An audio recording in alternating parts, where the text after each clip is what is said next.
Welcome to the Scottish Rite Journal podcast, an audio presentation of the Scottish Rite Journal, brought to you by the Supreme Council of the Scottish Rite, Southern Jurisdiction, Mother Supreme Council of the World. This week's article is Cornerstones of the Craft, Thinking Aloud with a Friend, G.E. Lessing's Ernst and Falk, Dialogues for Freemasons by Mary Helen Dupree, Ph.D., and comes from the May-June 2025 issue of the Scottish Rite Journal. One of the most fascinating figures of the German Enlightenment was the German philosopher, poet, critic, librarian, and dramatist Gotthold Ephraim Lessing. Trained as a theologian, Lessing quickly turned to theater, literature, and philosophy as a young student in Leipzig. He eventually became a key figure in the Berlin Enlightenment, was known as the German Voltaire, and used both philosophical writing and the stage to advocate for Enlightenment values such as critical thinking, interreligious understanding, and a more just, empathetic society. His many contributions to literary history include his 1778 dramatic poem, Nathan the Wise, which was inspired by his friendship with the Jewish-German philosopher and reformer Moses Mendelssohn, and remains one of the most significant and German-language texts on religious tolerance. Throughout his life, Lessing was deeply interested in Freemasonry. He had contact with Freemasons in every stage of his life, first in Leipzig through his association with members of the theater company run by Caroline Neuber, then in Berlin through his friends Christian Friedrich Voss and Christoph Friedrich Nicolai, and later in Hamburg through his friendship with the publisher and translator Johann Joachim Christoph Bode. Lessing was initially skeptical of Freemasonry, even penning a satirical poem about the Masons entitled The Secret, Das Geheimnis, for a Berlin newspaper in 1751. However, his views on the topic gradually developed as a result of his conversations with his initiated friends, and were particularly transformed by a conversation he had with the historian Justus Moser in Bad Pyrmont, a popular spa resort and meeting place of the period.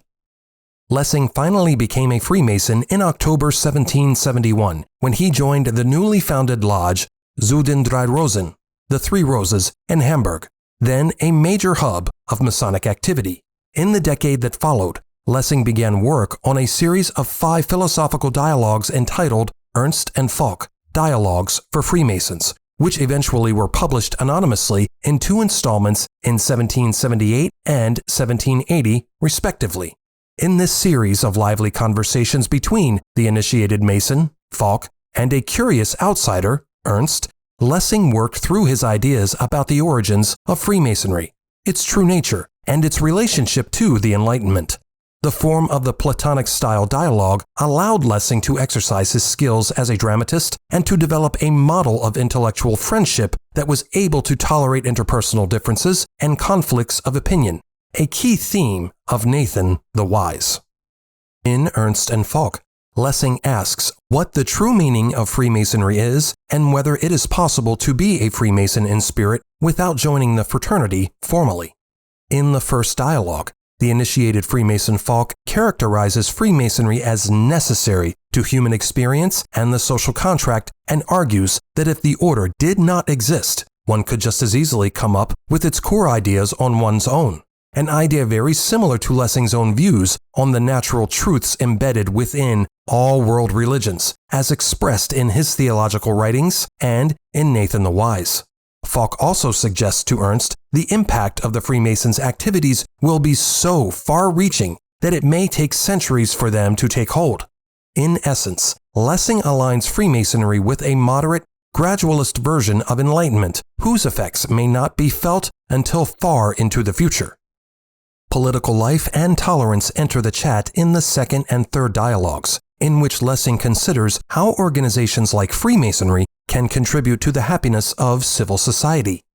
As it currently exists, Falk explains, civil society is deeply divided by religious, cultural, and social distinctions, yet there exists a certain cohort of men who have risen above such distinctions. At least in theory, Freemasonry offers a space where men from every national origin, religion, and social class can come together and discuss solutions to the necessary evils affecting society, which Lessing argues can be mitigated but never be completely eliminated. the enlightened Freemasons that Lessing envisions are not revolutionaries, but rather moderate sowers of goodwill and tolerance, who plant the seeds of such feelings in others and cultivate them over long periods of time that can extend into posterity. Having established the ontology, or true nature of Freemasonry in the first 3 dialogues, Lessing uses the last 2 to confront the messier realities of Masonic life in the 18th century. The more skeptical Ernst sharply critiques the practices of those Christian Freemasons who exclude Jews from their lodges, which prompts Falk to make a distinction between the social practices of specific lodges, which he styles the business of the lodges, and the true essence of Freemasonry.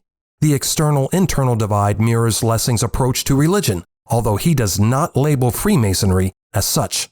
For Lessing, Freemasonry is not defined through its rituals and visual iconography, but rather through its inner truths, and even more importantly, through emotions, the common feeling of sympathizing minds.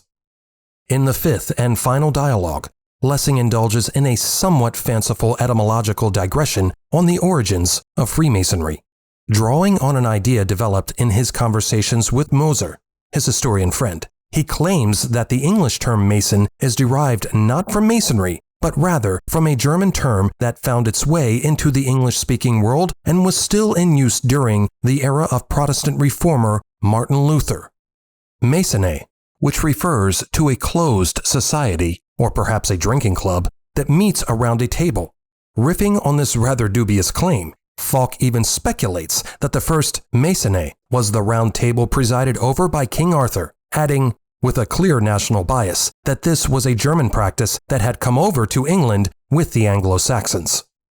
By turns serious and playful, Lessing's Ernst and Falk is an important document of the history of Freemasonry in Germany and reveals how Lessing thought about the role of secular institutions in effecting long-lasting social change. In the 20th century, the discussion of Freemasonry in Ernst and Falk was taken up again by the influential German historian Reinhard Koselleck, who traced the origins of the French Revolution back to the salons and Masonic lodges of the 18th century, an idea that would have no doubt horrified the more moderate Lessing, who did not live to see the storming of the Bastille and the Reign of Terror. For Freemasons and anyone interested in 18th century history, Ernst and Falk remains a delightfully accessible deep dive into the ideas and controversies surrounding Freemasonry in the 18th century. What is more, it offers a model of intellectual companionship that can still provide inspiration today. For nothing, as Falk says to Ernst, is better than thinking aloud with a friend. Like and share this article, and don't forget to subscribe to the channel.